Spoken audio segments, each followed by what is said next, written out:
Hai Nakama Squad, kembali lagi bersama Nakama Aquatics. Walau udah memelihara ikan sejak masih kecil, tapi hobi ini masih menjadi hobi yang sangat menantang. Gimana enggak? Hobi memelihara ikan itu sama kayak rezeki. Alias walau udah dipersiapkan secara maksimal, kalau ada faktor kecil yang di luar kendali, semua bisa gagal. Rezeki bisa hilang, sementara ikan bisa mati. Memelihara ikan di dalam akuarium nggak cuma setiap hari dikasih makan, kamu juga harus menjaga dan menjamin kesehatan ekosistemnya. Mungkin terlihat akuarium yang kecil hanyalah sebuah kamar, tapi buat ikanmu, akuarium tersebut adalah sebuah ekosistem yang mempengaruhi pola hidup mereka.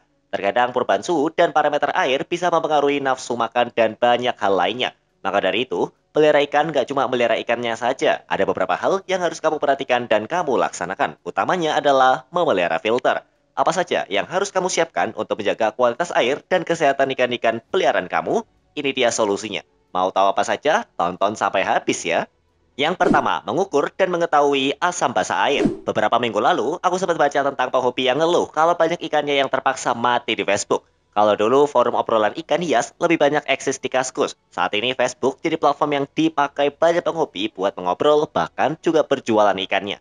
Nah, penghobi ini lagi apes karena banyak ikannya yang mati tanpa dia ketahui sebabnya. Air merupakan media hidup buat ikan, menjadi sumber penghidupan paling penting buat ikan. Air juga punya beberapa kondisi yang nggak bisa kamu lihat dengan mata telanjang. Air punya perubahan-perubahan yang terjadi karena dampak sesuatu yang terjadi di dalam akuarium.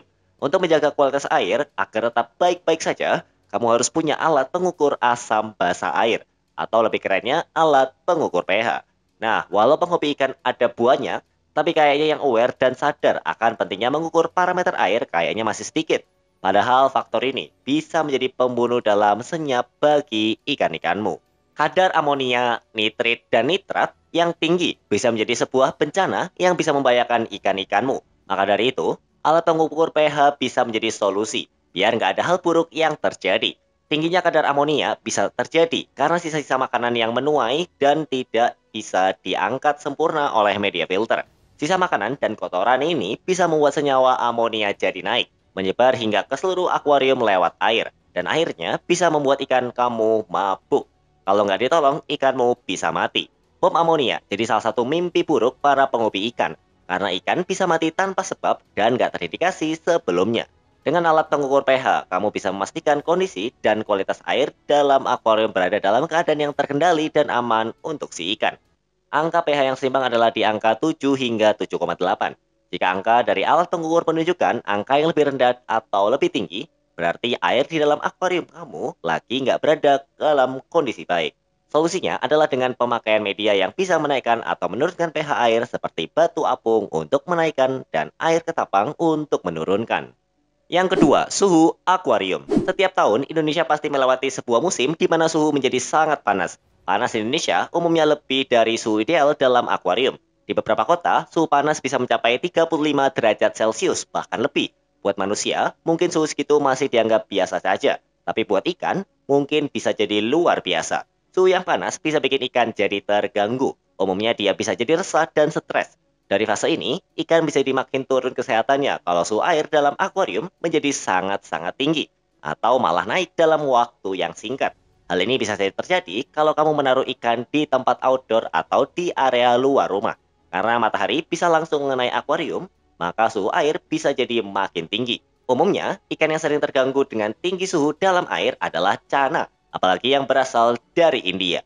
Jika di India ketika lagi musim kemarau, ikan-ikan bisa mengungsi, berbeda kasusnya jika ikan tinggal di akuarium. Banyak kasus penghobi yang nemuin cana auranti atau cana andraunya terpaksa mati karena suhu air jadi panas. Suhu akuarium adalah salah satu hal yang sulit diakali karena secara natural kita memang tinggal di daerah tropis yang bersuhu panas. Tapi namanya masalah, pasti ada solusinya. Kamu bisa memakai kipas angin kecil yang biasa dijual untuk aquascape. Dengan kipas angin ini, suhu air bisa berkurang sedikit, mungkin sekitar 2 derajatan deh.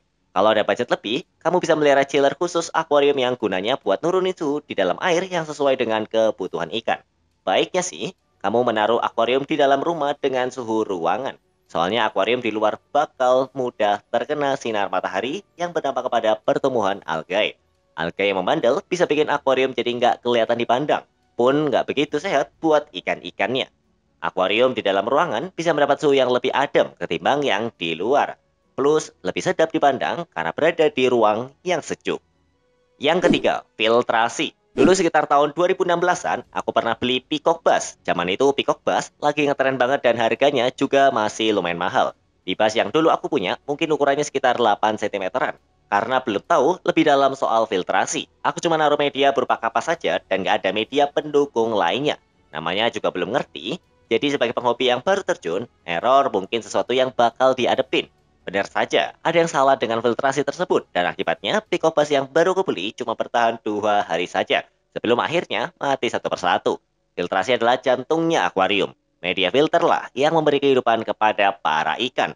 Melalui air yang tersaring melewatinya, kotoran-kotoran bekas makanan atau limbah bisa bersaring dan akhirnya membuat air bersih terjun lagi ke dalam akuarium.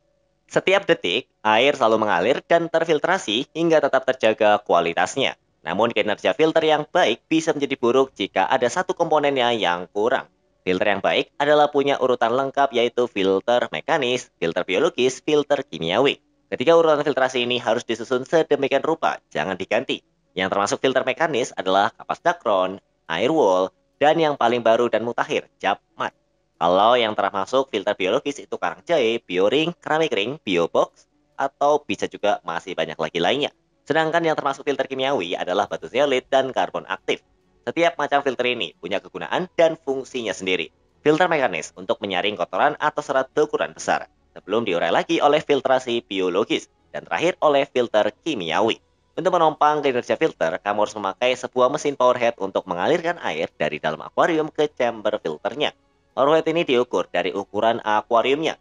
Semakin besar akuarium, kamu harus mencari powerhead yang daya serap airnya juga semakin besar. Yang keempat, jumlah ikan di dalam akuarium. Banyak kisah penghobi yang sering diomelin sama netizen karena lagi pamer koleksi ikan. Malah dihujat karena akuariumnya terlalu penuh diisi oleh ikan. Hal ini menjadi sesuatu yang umum karena kita sebagai manusia cenderung suka mengoleksi banyak hal, termasuk ikan. Banyak yang belum paham kalau akuarium dengan ukuran tertentu punya daya tampung yang terbatas. Banyak menganggap selama ikannya masih bisa bergerak, ya tandanya akuariumnya masih muat.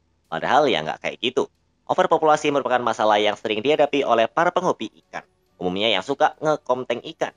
Yang paling sering terjadi adalah mereka membeli ikannya pas ukurannya masih kecil. Namun dalam waktu beberapa bulan, kemudian ikannya menjadi sangat besar dan akuariumnya jadi terasa sempit. Kasus ini nggak cuma bisa bikin ikannya jadi kena bahaya karena ruang gerak kecil dan bisa bikin stres, tapi juga terhadap akuariumnya.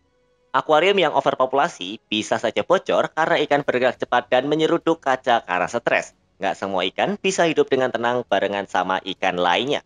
Ada beberapa yang butuh tempat sembunyi seperti jenis lele-lelean.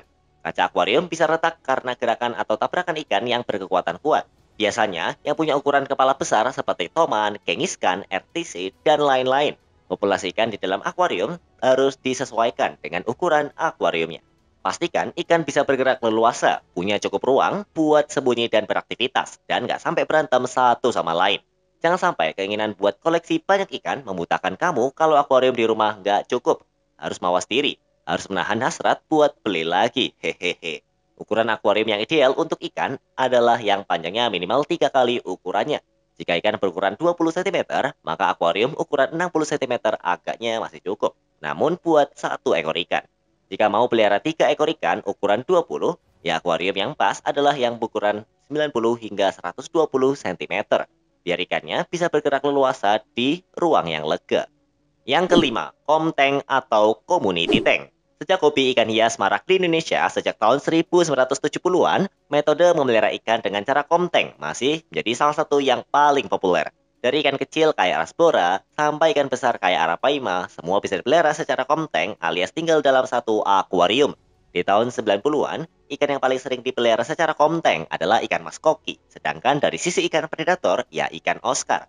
Sebelum zamannya cupang, lohan, dan cana, ikan Oscar pernah merajai pasar lokal. Sebabnya karena motif di badannya yang menarik.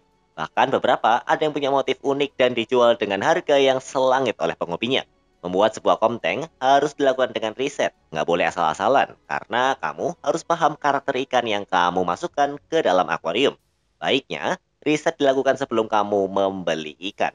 Nih, pas kamu udah ngincar satu jenis ikan, kamu harus cari tahu mengenai karakter ikannya, kemudian pakannya, suhu yang membuat mereka nyaman, serta tipe ikannya. Contoh, kalau kamu naksir banget sama ikan sturgeon, jelas hal itu bakal sulit kalau kamu tinggal di Surabaya dan nggak punya pendingin.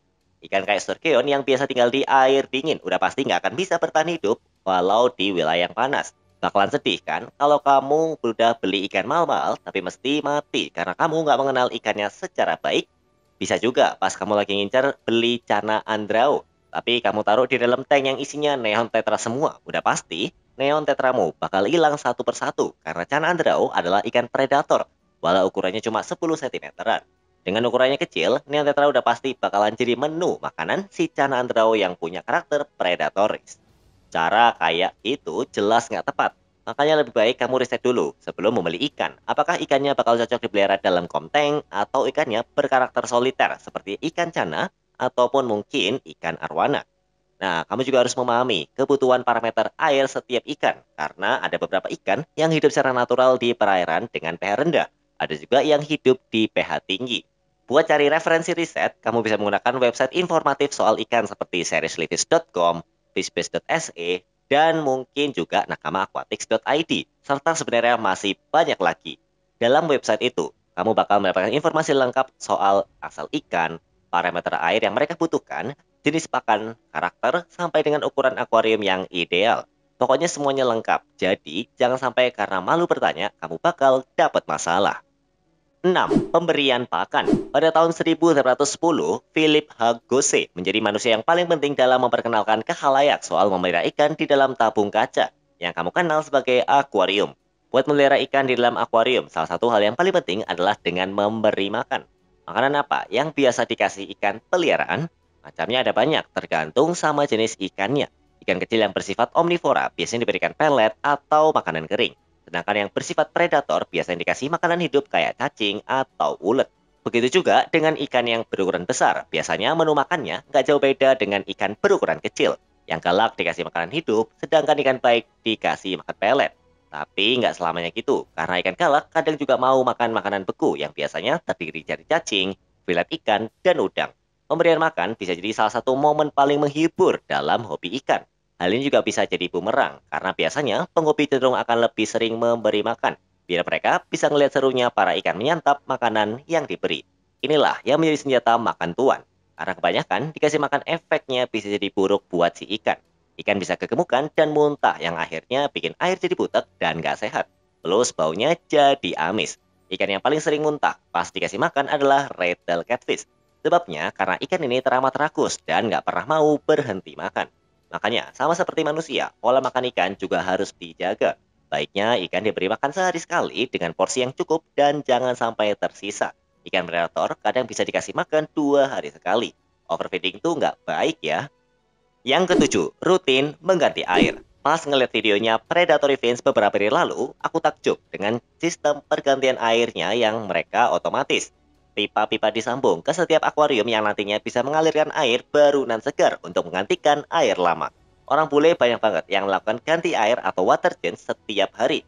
Sedangkan di sini, lebih banyak yang melakukannya selama 1 minggu sekali. Apa sih gunanya ganti air?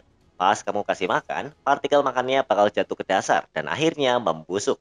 Nah, makanan yang dimakan ikan bakal dikeluarkan kembali ke air sebagai urin atau feses. Pengendapan limbah inilah yang meningkatkan kadar nitrat atau juga fosfat dalam akuarium yang akan mendorong pertumbuhan ganggang secara berlebihan. Saat akuarium jadi kotor dan bau, kadar oksigennya turun dan akibatnya ikan bisa jadi stres atau bahkan sakit. Endingnya bisa mati. Selain itu, elemen jejak dan mineral di dalam air bakal habis atau tersaring seiring waktu berlalu. Jika nggak diganti, dengan air baru, pH akuarium akan turun. Bakteri biofilter yang menguntungkan akan mati, dan ikan akan kehilangan banyak hal yang bermanfaat bagi kehidupan mereka. Mengganti air ini adalah salah satu komponen penting dalam memelihara ikan. Berbeda dengan di alam, akuarium nggak punya sistem alami yang bisa membuat air selama berganti setiap detik. Air memang terfilter dengan media filter, namun airnya kan nggak ganti. Baiknya, kamu ganti air akuarium sebanyak 10 hingga 15% volume airnya setiap minggu, agar ada air segar yang masuk ke dalam akuarium. Lakukan pakai keran, tapi jangan masukkan kerannya ke dalam air karena itu bisa jadi penyebab penyakit bernama bubble gas disease. Mengganti air bisa jadi kegiatan yang fun, apalagi kalau kamu lakukan di weekend pas lagi libur. Bab akhir, kesimpulan. Itulah 7 cara terbaik buat menjaga ekosistem yang udah berjalan di dalam akuariummu. Karena melihara ikan itu bukan cuma melihara ikannya saja, namun ada banyak komponen lain yang harus juga dijaga. Utamanya ya air. Dengan cara di atas, semoga problematika dunia amis yang lagi menimpamu bisa teratasi ya. Bagaimana menurutmu? Tulis di kolom komentar ya. Sampai jumpa di video-video Nakama Kotiks selanjutnya.